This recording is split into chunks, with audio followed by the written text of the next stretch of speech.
आज की कहानी आंगन के फूल।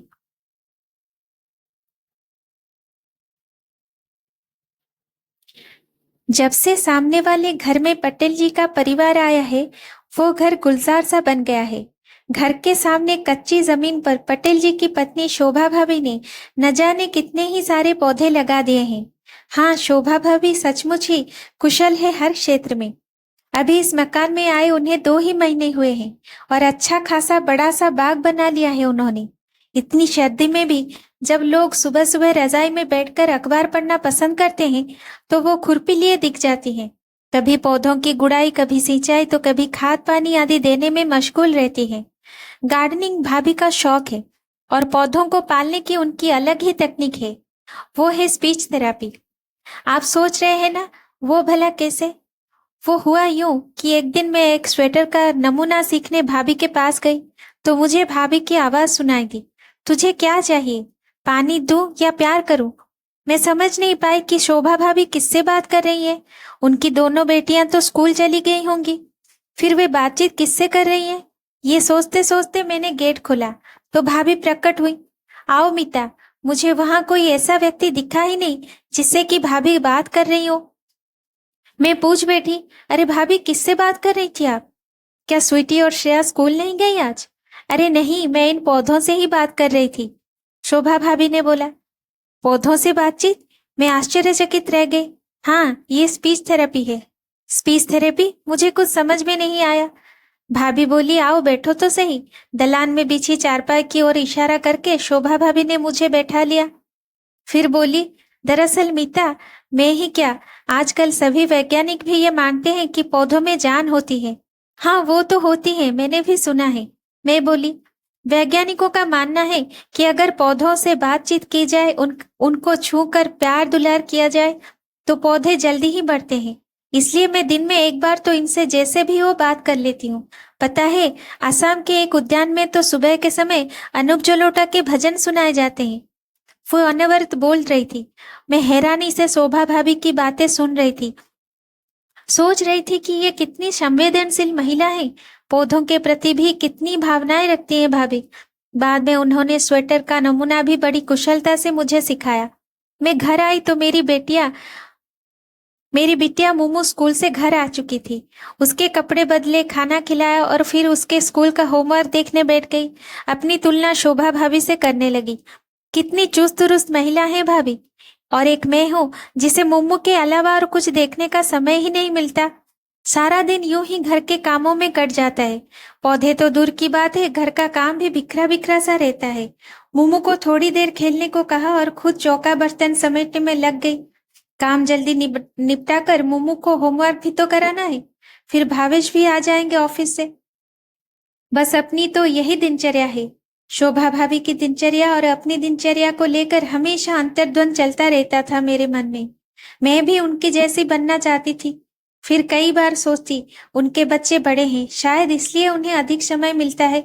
उनकी 10 वर्षीय स्वीटी और 6 वर्षीय श्रेया अपने आप ही बस स्टॉप तक चली जाती हैं, खुद ही कपड़े बदलती हैं, अपने आप खाना खाती हैं, खुद से ही होमवर्क करती हैं। मेरी मोमो अभी सिर्फ 4 वर्ष की है। मुझे उसका सब काम करवाना पड़ता है। शायद इसलिए मुझे समय नहीं मिलता। शोभा भाभी को देखकर मुझे भी अपनी खाली जमीन पर पौधे लगाने की इच्छा जागृत हुई। आखिर कौन नहीं चाहता उसके घर आंगन में रंग बिरंगे फूल खिले। कई दिनों के कश्मकश के बाद मैंने शोभा भाभी से मिलने का फैसला किया। सोचा भाभी से कुछ राय भी मिलेगा और इनके बाग से कुछ पौधे भी ले आऊंगी अपने बाग में लगाने के लिए। 12 बजे तक घर का सारा काम निपटाकर बालों में कंघी की, चेहरे को ठीक किया, माथे पर बिंदिया लगाई और गले में एक दुपट्टा डालकर एक दृष्टि शोभा भाभी के मकान पर डाली। कोई हलचल नहीं दिखी। सोचा शायद भाभी अंदर होंगी। जल्दी से बाहर के दरवाजे पर ताला लगाकर पॉलीथीन की थैली हाथ में लेकर शोभा भाभी के घर चली थी। सचमुच भाभी का दरवाजा बंद था। कॉल बेल पर हाथ रखा तो मधुर धुन सुनाई पड़ी। कुछ देर तक कुछ हलचल नहीं हुई तो मैंने सोचा शायद भाभी घर पर नहीं होंगी। मैं मुड़ने को ही हुई थी तो कदमों की आहट सुनाई दी। थके कदमों से शोभा भाभी ने दरवाजा खोला। उनको देखते ही मैं हैरान रह गई। अरे भाभी, क्या तबीयत खराब है आपकी? शोभा भाभी का पीला चेहरा उनके अस्वस्थ होने की कहानी कह रहे थे। अरे आओ मीता, अंदर आओ, उन्होंने थकी हुई आवाज में मुझसे कहा। क्या बुखार है भाभी आपको? अरे नहीं, वो क्या है कि अबॉर्शन की वजह से। ओ, मुझे बेहद अफसोस हुआ। पेड़ पौधों की सार संभाल करने वाली भाभी के साथ ऐसा हुआ। भाभी क्या बात है, ध्यान नहीं था क्या? कहीं गिर गई हो? नहीं, ऐसी बात नहीं थी। भाभी कुछ झिझक रही थी, फिर एकदम से बोल पड़ी। डॉक्टर ने जांच की तो लड़की बता दिया।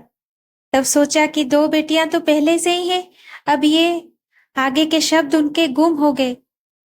मेरा तो सिर चकरा गया। ये क्या हुआ? पेड़ पौधों के प्रति इतनी संवेदनशील और इंसान के प्रति, और वो भी अपने कोख की बच्ची के लिए ऐसी भावना। बेटे की चाह में बेटी का गला ही घोट दिया भाभी ने। फूल तो फूल ही है, चाहे गुलाब का हो या गेंदे का। मैं तो उनसे पूछने गई थी कि बाग की सार संभाल कैसे की जाती है, और कुछ पौधे भी लेने थे। लेकिन ऐसी बात सुनकर तो पूछने का मन ही नहीं किया। बस औपचारिक बातचीत करके उठी और पॉलिथीन बैग खाली ही लेकर लौट आई। मेरे मन में विचारों की भीषण आंधी चल पड़ी। कहाँ गई भाभी की वो संवेदना? पेड़ पौधों को प्यार करने वाली, उनकी भाषाओं को समझने वाली शोभा भाभी आज मानव अंकुर के प्रति इतनी क्रूर कैसे हो गई? अगर पौधा ही नहीं चाहिए था तो बीज बोया ही क्यों था? भाभी का असली चेहरा अब मेरे सामने आ गया था। मैं तो उनकी जैसी बनना चाहती थी, उनसे गार्डनिंग सीखने चली थी, और वो ऐसी निकली। इसलिए किसी को भी बाहर से देखकर उनका मूल्यांकन कभी नहीं करनी चाहिए। नहीं तो हम सोचेंगे कि ये तो गुलाब का फूल है, और निकलेगा कागज का। आज मैंने निर्णय कर लिया था कि फूल चाहे कोई भी हो, लेकिन मेरे घर आंगन में फूलों के दो ही पौधे होंगे, चाहे वो गेंदे के हो या गुलाब के। Thank you for watching. Please like, share and subscribe my channel.